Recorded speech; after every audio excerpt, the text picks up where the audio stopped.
Hey everyone, it's Zereldo here, and today I'm going to be talking to you about the Ultra Omniknight class. Now, this was Pisces' first class that he ever made, so be sure to tell him how good it is on Twitter, if you can find him. I'll try and remember to post a link to him in the description. So it's his first class, 7th anniversary class. This class, in a year's time, or, well, by the 8th anniversary event, will go permanently rare, leaving the game, never coming back, goodbye. And I'm not exactly sure how long the earnable version's in the game, but the earnable version will not be around very long. So make sure you get it. It's a pretty cool class.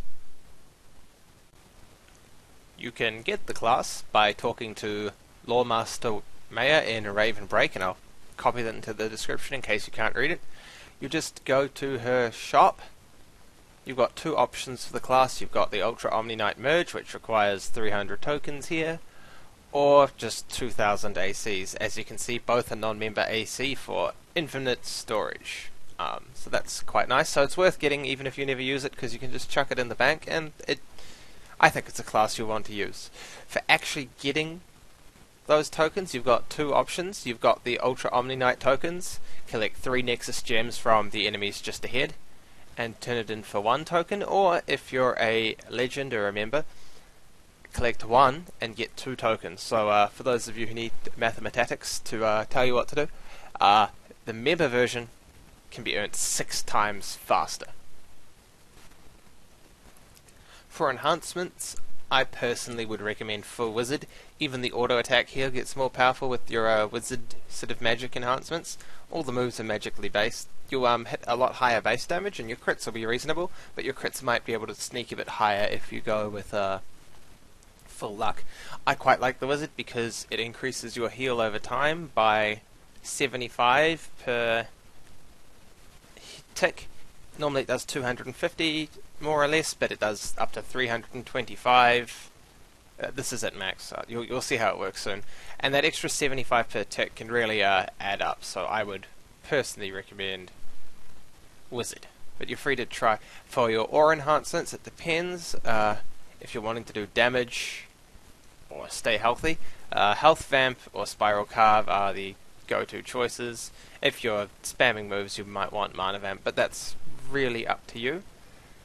If we just look at the stat panel here with the wizard enhancements, you've got decent crit chance, good taste, decent hit, and okay evasion.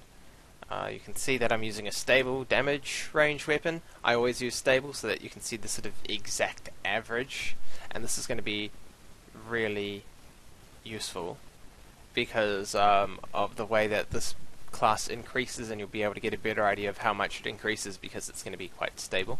It's got 3 passives. It's got its rank 4s here. Haste increased by 10% and spell damage increased by 20. Another reason why you really want to sort of increase your intellect. And then you've got ultra armor, incoming damage reduced by 25%. Now your rank 10 passive is a 30% boost to haste. So as you can see, this class has a lot of extra power from the passives. So now that we've gone through that, I'll show you how to use it.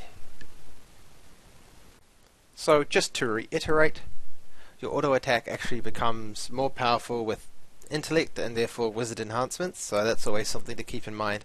I'm going to do this class, I'm not going to go sequentially from 2, 3, 4 and 5, I'm going to go all over the place because of the combinations and the way these moves work. So I'm actually going to start right at the back. Omni Blade costs 40 mana with a 35-second cooldown, and on its own doesn't really do anything. You're going to want to pair it with an effect from one of these two moves, and I'll get on to how to do that soon.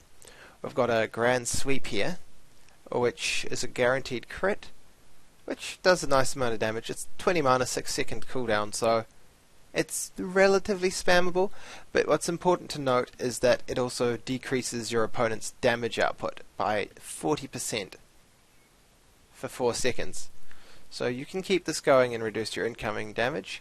You'll see that he normally hits about 100 to 110, around there. When this is activated, maybe a little less, a little more, he hits dramatically less, about 40%. So that's something nice to keep in mind there. You can see that your auto attack actually crits higher but this is a guaranteed crit always, and so you're always going to have relatively nice damage. Your third move here, we're going to just do this quickly. Well, we'll duck out to heal, and I'll explain what it does and then use it. Your third move, Invictus, here costs 30 MP, has a 15-second cooldown. Now, the description says it increases your haste, crit chance, and crit damage for 10 seconds. The numbers are 30% haste, crit chance for 15%, and then crit damage by 20%. So that's quite a nice amount. You can see why lucky enhancements are definitely an option here to just maximize that crit damage. So if I use Invictus and then the first move, you can see that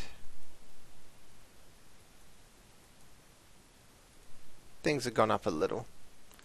Now just remember, it's not like plus 20% of what you see, it's a plus 20% of the other modifiers that you already applied to.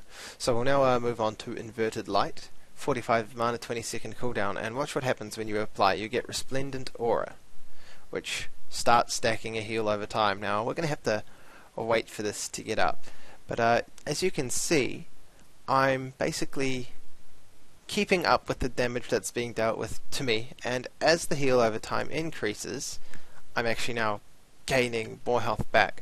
Now if you use this in conjunction with your first move, you're actually reducing a lot of the incoming damage that you're facing, and that's also with the 25% damage reductive passive.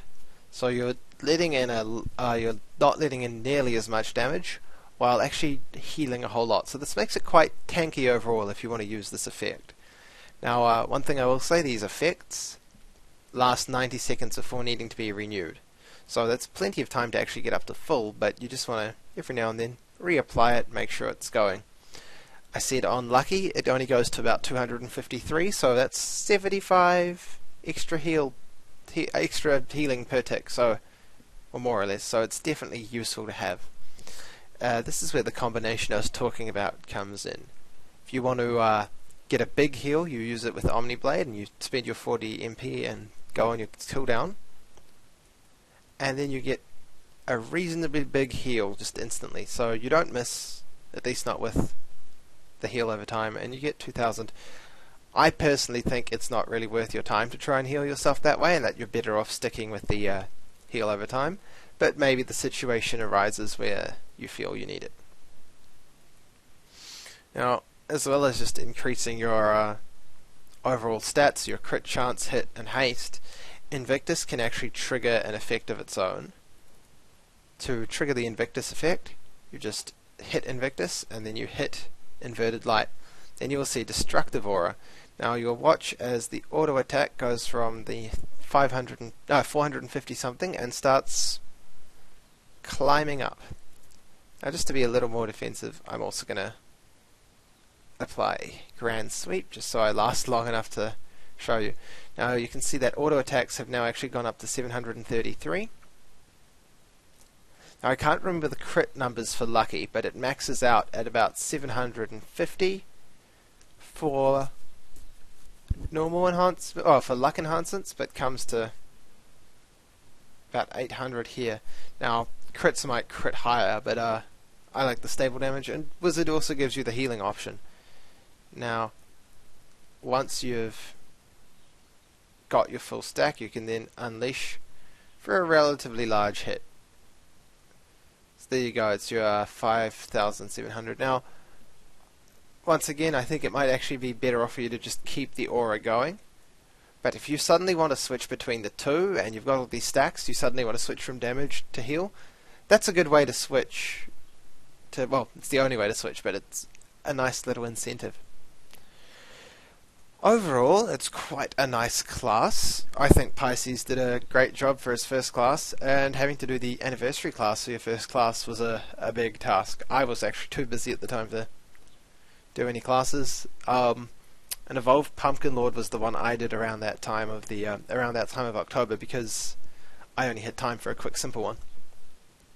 So hope you enjoyed that, and I hope you get your hands on this class, because it's leaving the game forever, and it's definitely one you want to keep in your bank. So congratulate Pisces on Twitter if you get a chance, and I'll see you in the next class guide.